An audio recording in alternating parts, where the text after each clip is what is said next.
La passion pour la mécanique et la carrosserie l'ont menée à ce garage dans la ville de Douala. La peau ébène, légèrement coiffée, tenue et chaussures de sécurité, Clarisse Nyassa est l'unique femme mécanicienne dans cette enceinte. Moteur, boîte de vitesse, embrayage, roues, freins, vidange, remplacer les pièces mécaniques ou les réparer n'ont plus un secret pour elle.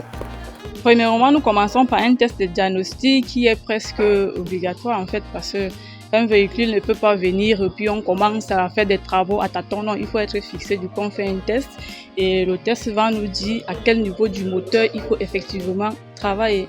Donc c'est comme ça.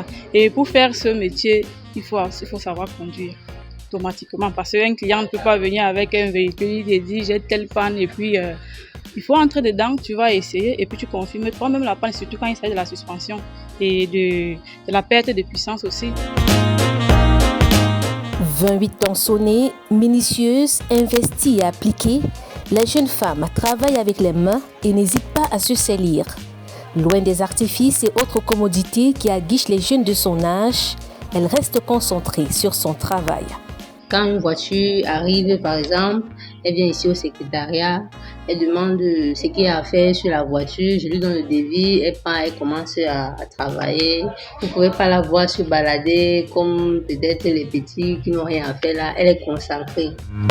Une détermination qui force l'admiration de ses collègues. Elle est presque au même niveau que nous tous, donc il n'y a pas de différence.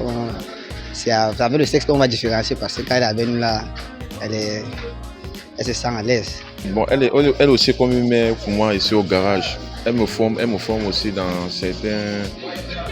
certains domaines. Donc, elle est beaucoup active dans ce qu'elle fait. Elle se met à fond.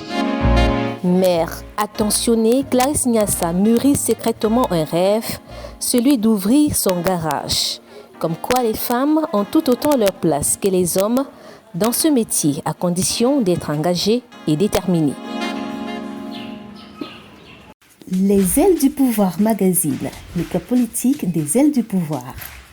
Destiné aux aspirantes candidates, au personnel politique, les élus et ex-élus, aux militantes de toutes les obédiences politiques, ce club privé confidentiel a pour but de nous réunir afin d'échanger sur les pratiques et les enjeux de la politique quand on est une femme et plus généralement sur le pouvoir. Vous souhaitez en savoir plus, voire devenir membre? Contactez-nous au 680 32 32 48 au 691 91 32 61.